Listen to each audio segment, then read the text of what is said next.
नमस्कार दोस्तों, फाइनेंस जगत के एक और वीडियो में आपका स्वागत। आज हम आपके लिए लेकर आए हैं एक बहुत ही ज़्यादा इंपॉर्टेंट वीडियो, क्योंकि इस वीडियो के अंदर हम बात करने वाले एक ऐसे स्कैम के बारे में जो कि आपके साथ हो सकता है जब आप किसी भी प्रकार का लोन लेने जाते हैं। फिर चाहे आप पर्सनल लोन ले रहे हैं, bike loan, car loan, home loan, education loan, किसी भी प्रकार का अगर आप लोन लेने जा रहे हैं तो ये फ्रॉड, ये स्कैम आपके साथ हो सकता है और इसके कारण आपको बहुत ज़्यादा नुकसान जो है वो हो सकता है। हम आपको एक्सेल के अंदर पूरी कैलकुलेशन करके दिखाएंगे और आपको ये बताया जाएगा कि आपका कितना नुकसान होता है और ये स्कैम आपके साथ कैसे होता है। लेकिन उससे पहले एक रिक्वेस्ट करना चाहूँगा, हम अपने इस चैनल फाइनेंस जगत पर फाइनेंस, इन्वेस्टमेंट और शेयर बाजार से जुड़ी इन्फॉर्मेटिव वीडियोस पोस्ट करते रहते हैं। तो अगर आप हमारे इस चैनल पर नए हैं तो प्लीज़ इस वीडियो को लाइक और चैनल को सब्सक्राइब कर दीजिए। चलिए आगे बढ़ते हैं। देखिए, एक्सेल में कैलकुलेशन करके आपको प्रॉपर्ली दिखाया जाएगा और आपको बताया जाएगा कि ये फ्रॉड आपके साथ कैसे होता है और आपका कितना नुकसान होता है। लेकिन मैं यहाँ पे आपको एक बार ये बता देता हूँ कि अगर आप 5 लाख रुपए का लोन लेते हैं, आपके जो लोन की अमाउंट है 5 लाख। देखिए स्कैम कितना खतरनाक है, वीडियो को एंड तक जरूर देखिएगा तो ही आपको पता चलेगा कि स्कैम कैसे होता है और आपके साथ अगर ये स्कैम हो रहा है तो आपको पता कैसे चलेगा और आपने बचना कैसे है। अगर आप लोन ले रहे हैं 5 लाख रुपए का, 1 लाख रुपए तक का आपका नुकसान हो सकता है। दैट मीन्स कि 1 लाख रुपए आपको एक्स्ट्रा पे करने पड़ सकते हैं। अगर आप लोन ले रहे हैं जी 7.5 लाख रुपए का, तो आपको पे करने पड़ सकते हैं 1,68,000 रुपीज़ एक्स्ट्रा। आप 1,70,000 मान के चलिए। अगर आप लोन ले रहे हैं जी 10 लाख रुपए का, तो आपको पे करने पड़ सकते हैं 2,25,000 रुपए एक्स्ट्रा। मैं ये ऐसे ही नहीं बोल रहा हूँ, मैंने आपको क्या बोला अभी कि मैं आपको एक्सेल में बताऊंगा कि ये फ्रॉड जो है वो आपके साथ कैसे होता है और आपको नुकसान कैसे होता है। ठीक है जी, इस वीडियो को मैं बार बार बोल रहा हूँ कि एंड तक देखिएगा, स्किप नहीं करिएगा, नहीं तो आपको समझ नहीं आएगा। कल को आप लोन लेने जाएंगे, वहाँ पे आपको दिक्कत होगी, आप भी इस फ्रॉड का शिकार हो सकते हैं। ठीक है जी, तो अब मैं आपको ये बताता हूँ कि ये स्कैम आपके साथ कैसे होता है। अब मान लीजिए कि आपने एक लोन लिया जी आपने 5 लाख रुपए का। आपको ये बताया गया कि जो रेट ऑफ इंटरेस्ट है वो है जी 10%। तो कितनी देर के लिए लोन लेना है? आप कह रहे हो कि मैंने लोन लेना है 5 ईयर्स के लिए। ठीक है, सपोज कि हम पर्सनल लोन की बात करें तो आपको बोला जाएगा कि आप ये डॉक्यूमेंट हमें दे दीजिए। आपने अपना आधार कार्ड दे दिया, पैन कार्ड दे दिया, ठीक है जी, और इसके साथ इनकम प्रूफ दे दिया।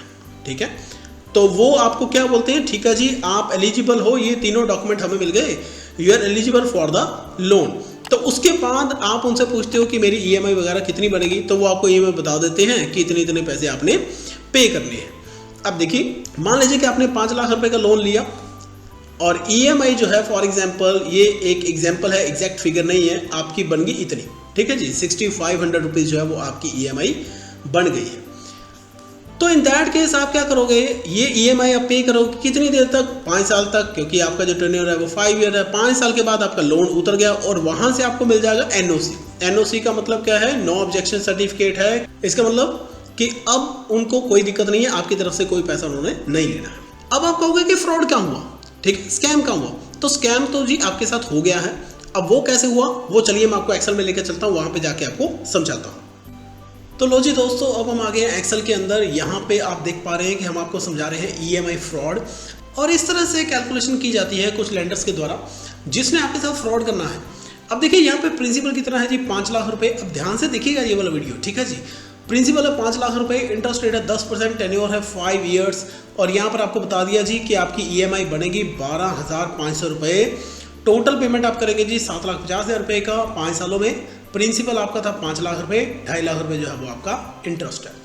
तो दोस्तों, आप जब भी लोन लेंगे, आपने क्या किया, आपने EMI देखी तो ठीक है, आपको लगा कि मेरी ये जो EMI है ये अफोर्डेबल है, ठीक है, कि मैं इतनी EMI पे कर सकता हूँ। जैसे मान लीजिए कि आपकी सैलरी है 40,000 रुपये पर मंथ, तो सारे खर्चे वगैरह निकाल के आपको लगता है कि आप ये वाली EMI भर सकते हैं, तो आप इस लोन के लिए हाँ कर देंगे। अगर आपने इस लोन के लिए हाँ करी तो बस आप इस फ्रॉड का शिकार हो गए। अब आप 1 सेकंड के लिए इस वीडियो को पॉज कीजिए और ये सोचिए कि जब आपको ये बताया जाता है कि आपकी EMI इतनी बनती है, या जब आप लोन लेते हैं या पास्ट में जब कभी आपने लोन लिया, तो क्या आपने खुद से कैलकुलेट किया कि क्या वाकई में ही मेरी EMI इतनी बनती है नहीं बनती? कमेंट करके बताइए। अगर आप हमें कमेंट करके बताएंगे, चाहे हाँ या ना जो भी है, चाहे खुद से कैलकुलेट करी या नहीं करी, आप हमें कमेंट करके बताइए। आपके कमेंट से दूसरे लोगों को भी सीखने का मौका मिलेगा, ठीक है जी, कि आपका कमेंट पढ़ के बाकी लोग भी सीखेंगे कि वो किस प्रकार से इस फ्रॉड का शिकार होने से बच सकते हैं। तो यहाँ तक तो मैंने आपको क्या बताया कि आपका प्रिंसिपल रेट और ईयर के हिसाब से आपकी ईएमआई बता दीजिए 12,500 है। अब आपने कमेंट करके ये बताना कि क्या आप कभी खुद से ईएमआई को कैलकुलेट करते हैं या नहीं करते हैं। अगर आप इस लोन के लिए एग्री कर गए तो आप भी फ्रॉड का शिकार हो गए। अब देखिए कैसे। तो दोस्तों यहाँ पर मेरे पास है जी दूसरी शीट जो कि मैंने आपको फ्रॉड से बचाने के लिए बनाई है। अब ये तो है जी वही कैलकुलेशन जो हमने पहले देखी थी कि लेंडर क्या करते हैं। तो ये आपकी ईएमआई बन गई 12,500 रुपये, लेकिन एक्चुअल में आपकी ईएमआई होनी चाहिए 10,600 रुपये सिर्फ ही।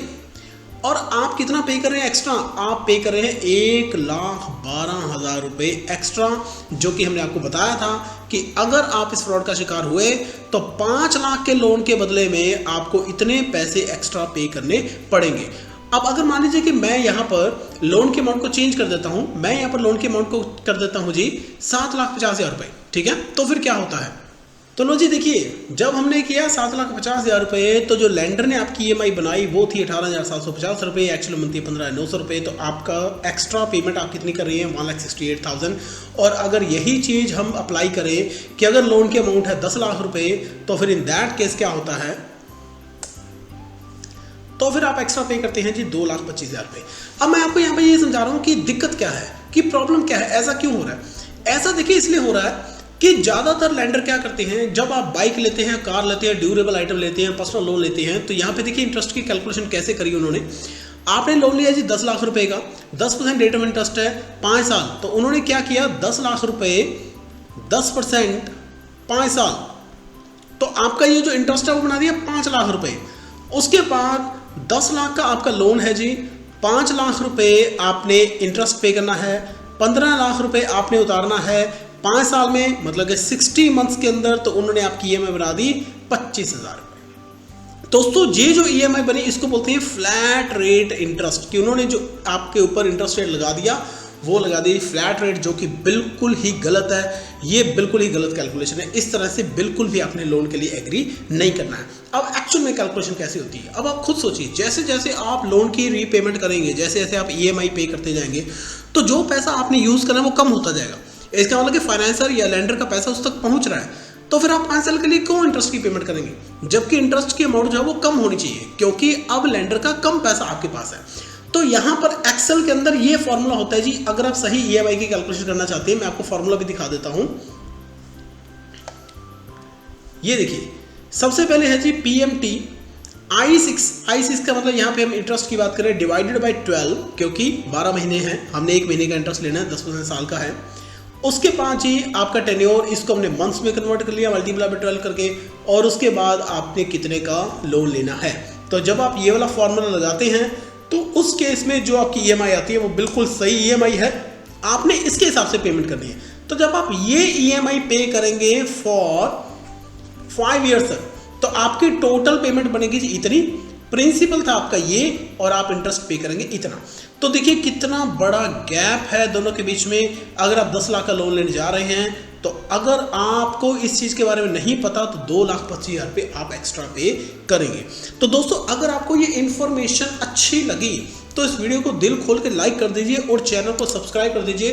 दोस्तों ये जो एक्सेल शीट है इसका लिंक मैं आपको डिस्क्रिप्शन बॉक्स में दे दूंगा। तो अगली बार आप कोई भी लोन लेने जाएं, चाहे personal loan, bike loan, car loan, education loan, home loan, ये शीट अपने साथ लेके जाइए। जैसे ही वो आपकी ईएमआई बनाए, आप इस शीट के अंदर अपनी एंटर करके देखिए डिटेल्स, तो वहां से जो ईएमआई निकलती है आप उसको बताइए कि आपकी ईएमआई गलत है, एक्चुअल में ईएमआई ये बनती है, और आप इस तरह से इस फ्रॉड से बच सकते हैं। तो दोस्तों अगर आपको ये वीडियो अच्छा लगा, ये जानकारी अच्छी लगी, तो प्लीज़ इस वीडियो को लाइक कर दीजिए और चैनल को सब्सक्राइब कर दीजिए। और ना सिर्फ खुद इस फ्रॉड से बचिए, बल्कि इस वीडियो को दूसरे लोगों के साथ शेयर करिए और उन्हें समझाइए कि ये फ्रॉड से उन्हें किस प्रकार से बचना है।